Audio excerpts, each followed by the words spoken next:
Yung focus ka na. Huwag ka nang umatin ha. Mag-focus ka na. Ustad, mayroon pong nagpadala ng tanong sa ating himpilan. Himpilan? I think si sister to. Si Ria Muna Abdul Mulud Lagya. Sabi niya, sa kanyang tanong, Assalamualaikum warahmatullahi wabarakatuh. Po Ustad, may itatanong lang sana ako. Na-curious kasi ako about sa mga nabi. Kapag nabanggit ang pangalan o ang mga pangalan nila, walang sallallahu alaihi wasallam. Except kay Nabi Muhammad sallallahu alaihi wasallam. At kapag binanggit yung name nila, yung ibang nabi, ay alaihi salam lang. Syukran, jazakallah khairan. Yung human rule nga bro. Okay na? Okay, alhamdulillah, wassalatu wassalamu ala rasulillah wa ala alihi wa sahbihi wa barakatuh. So, ang tukoy dyan, bakit ang kay Propeta Sallam ay particular binabanggit yung sallallahu alaihi wasallam. Yep. At pagdating naman sa mga ibang mga Nabi, propeta at sugo, alaihi salam. alaihi salam. Okay. Actually, ang issue na yan, may mga sub-issue din eh. Unang-una, bakit natin binabanggit ang sallallahu alaihi wasallam kay Propeta Muhammad sallallahu alaihi wasallam? Ika nga, syiaran lahu. Sabi na syiaran, parang yun yung trademark niya ba? Once na kapag binanggit siya, sasabihin sallallahu alaihi wasallam.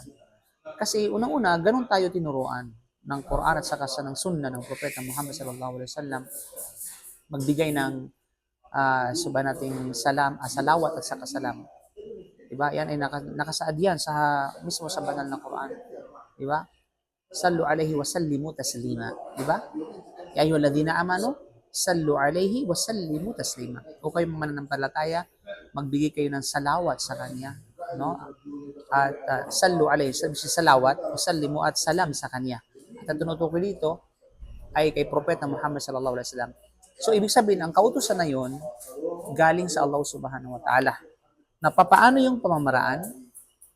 Of course, nasa hadith ng Propeta sallallahu alaihi wasallam. Tinuruan ni Propeta ang kanyang mga sahaba na magbigay, papaano yung pamamaraan ng pagbigay ng salawat. Diba?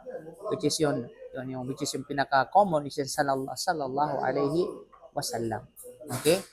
Pwede sabihin na Allahumma salli ala Muhammad wa ala ali Muhammad.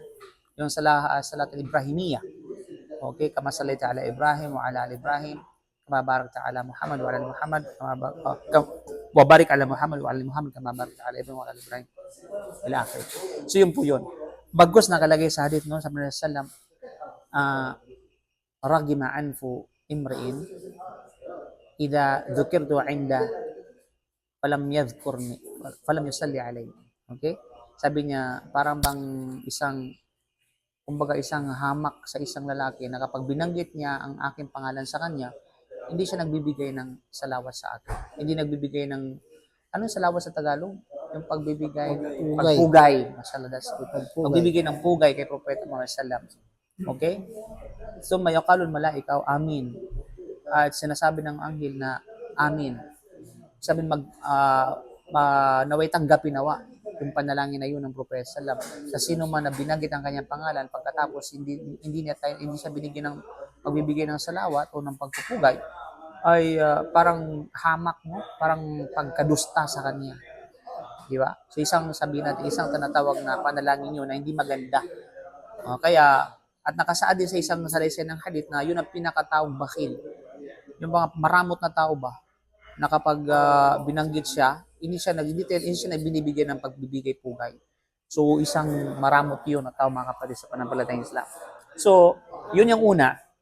Pangalawa, patungkol sa tinatawag na mga propeta. Mga propeta naman at mga sugo, bukod kay Propeta sallam, ganoon din tayo tinuruan ng Quran.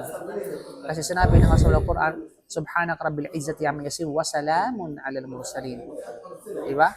Wa salamun alal mursalin. Ibig sabihin ay at kapayapaan sa mga mursalin, sa mga sugo. Di ba? Sa mga sugo. Kaya naman ay sa alaihi salam. Sabihin, naway ang kapayapaan sa kanya. Ibig sabihin, ito ay Quranic command, mga kapatid sa pananampalatayang Islam. So yun. Malinaw? So pag tayo nagbibigay ng, nagbabanggit ng propeta at sugo, alayhi salam. Alayhi salam sa kanyang kapayapaan. Kasi yun ang, yun ang nakasaad sa Quran. Now, ang pangatlong issue dito, pwede bang bagitin yung salawat sa ibang tinatawag na sabihin natin sa ibang propeta o ibang tao bukod sa propeta at mga sugo? So dito nagkaroon ng napakaraming different opinion sa mga scholar.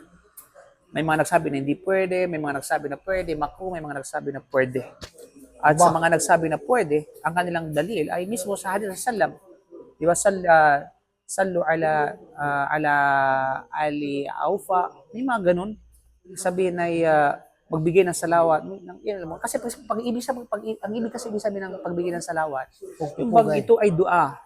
Dua din at the same time na mananalangin ka sa Allah Subhanahu wa Ta'ala ng kapayapaan, no, ng katiwasayan doon sa isang tao. So kung ito ay bilang pangkalahatan, wala isa syiaran lahum at hindi bilang trademark sa kanila, walang problema ako rin sa ibang mga scholar. Pwedeng gawin yun. Kasi yan yung Prophet mismo, ginawa mismo niyan na magbigay ng tinatawag na salawat sa ali ni Aufa, sa pamilya ni Aufa. Diba? So ibig sabihin, pwede yun. Pwede tinatawag na, at iba pa mga batayan syempre. Pero wag bilang pangkalahat at hindi pwedeng gawing trademark at gawing parang kumbaga parang custom na para sa kanya. Na kapag halimbawa tuwing binanggit yung pangalan niya, kailangan may kadugtong yun. Halimbawa, Abdul Aziz Cruz alayhi salam. Aha. Kailan naging nabi yan? Kasi hindi pwedeng lahat na babanggitin yung sa tuwing babanggitin yung pangalan niya. Kasi pag tuwing babanggitin, ay kikinabit yun, magiging trademark na sa kanyo na nangangailang ng dalil at walang dalil at magkakaroon ng bida. Okay? Magkaroon ng bida. So bilang pagkalahan, ito ay pwede. Okay, sabi natin casual or sabi natin minsan, kumbaga, diba? Walang problema. Kasi yan ay panalangin. Panalangin ng kapayapaan, panalangin ng pagpapala, panalangin ng katiwasayan, o anumang katulad doon sa isang tao. Okay? Walang problema sa bagay na inshallah subhanahu wa ta'ala. Okay? May follow-up question, Sheikh. Okay. Doon sa narinig ko na sabi, yung pagsalawat sa Nabi Muhammad sallallahu alaihi wasallam is katulad po daw yun ng ang kabigatan niya ay kasing halintulad ng pagsasala. So, kung sa ganun, kung totoo man yun, kung totoo, ano po yung dalil? Kung totoo, kung hindi, so, wag na natin pairalin yung mga doktrina ng iba na nagsasabi ng ganun. At, ang pangalawa, kung kasing bigat ng sala, yun na lang na sala ang walang wudu. Kasi magbabanggit ka lang Huwag ka na magsala, kasi na lang salam. Oh.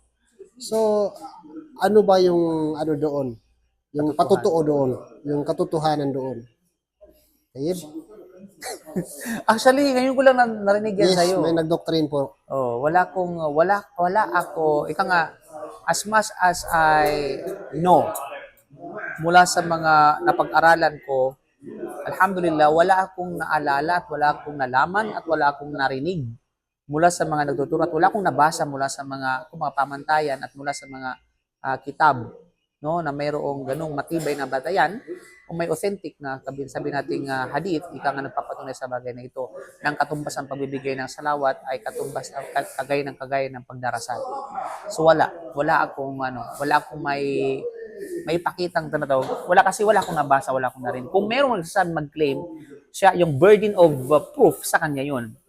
Halimbawa, kapag mayroong ganito, so magbigay siya ng patunay at magbigay siya ng dalil. Otherwise, kapag meron, hindi natin pwedeng tanggihan yun. Okay? Kung wala, tapos ipairal natin ang katuruan na yon at ituring natin na yun ay sunnah, that is bid'ah.